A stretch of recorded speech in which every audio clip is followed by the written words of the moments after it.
రోజుకో వంటకి స్వాగతం సుస్వాగతం అండి. ఈరోజు కమ్మటి సొరకాయ పప్పు చేస్తున్నాను.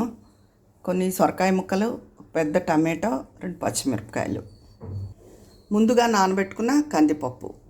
ఇప్పుడు ఇవన్నీ కలిపి కుక్కర్లో పెట్టేసుకుని తగు మాత్రంగా నీళ్లు పోసుకుని చిటికెడు పసుపు వేసుకుని ఉడికించుకోవాలండి. ఇదిగోనండి, కుక్కర్ మూత పెట్టేసుకుని 3 విజిల్స్ వచ్చాక కట్టేసుకోవాలి. ఇదిగోనండి, పప్పు చక్కగా మెత్తగా ఉడికిపోయింది. ఇప్పుడు తగినంత ఉప్పు వేసుకుని మెత్తగా కలిపేసుకుంటాను.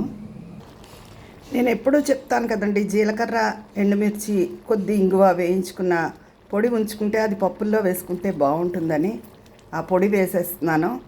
ఈ పప్పుకి చాలా రుచిని తీసుకొస్తుంది మామూలు పోపు కన్నా. ఇంక వేరే పోపు ఏం పెట్టుకోక్కర్లేదు.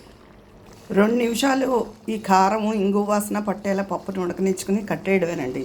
చాలా సులువు. ఈ సొరకాయ పప్పు చాలా రుచికరంగా కూడా ఉంటుంది. ఇంకో పక్క టమాటో ములక్కాడ వేసిన రసం పొడి వేసిన రసం మరుగుతోందండి.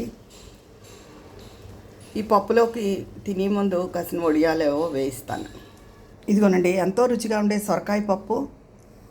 పోపు కాకుండా ఇలా ట్రై చేసి చూడండి. నేను చెప్పినట్టు జీలకర్ర, ఎండుమిర్చి, ఇంగువ కొంచెం వేయించుకుని ఆ పొడి ఇంకా ఉంటుంది, వేరే వాటిలోకి మళ్ళీ వాడుకోవచ్చు.